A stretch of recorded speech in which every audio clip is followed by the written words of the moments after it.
بسم اللہ الرحمن الرحیم۔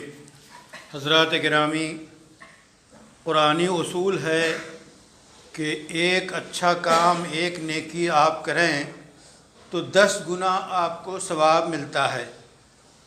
من جاء بالحسنۃ فلہ عشر امثالھا۔ اس اصول کے تحت ہم دیکھیں ایک مہینے کا کیا ہم نے روزے رکھے، اس لحاظ سے 10 مہینوں کے برابر ہمیں ثواب اللہ کی طرف سے ملنے کی امید ہے۔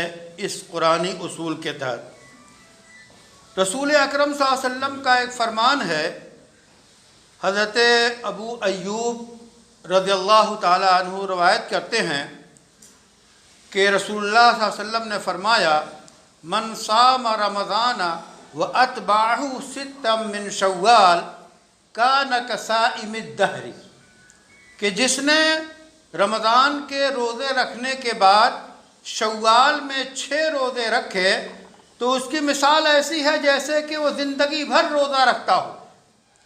10 مہینے رمضان کے حساب سے 10 گنا ہو گئے، اور 6 آپ ضرب دے دیں تو 60 روزے یعنی 2 مہینے کے، تو پورے 1 سال کے روزے 6 روزے رکھ لینے کی وجہ سے ہو گئے۔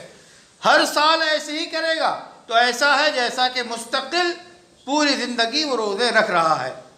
دوسرا ایک اصول نبی اکرم صلی اللہ علیہ وسلم کے مطابق حدیث میں آتا ہے کہ سنت ہے کہ ہر مہینے کی تین روزے رکھے جائیں، 13ویں 14ویں 15ویں چاند کے حساب سے، تو 3 روزے ہر مہینے میں رکھیں گے تو پورے 1 مہینے کا ثواب ملے گا۔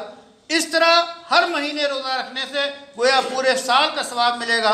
جو دونوں کرے گا سونے پہ سہاگا، تو نیکیاں اللہ کی طرف سے بڑھتی ہیں، لینے کی ہمیں ضرورت ہے۔ ہمیں یہ چاہیے کہ ان 6 روزوں کا اہتمام کریں۔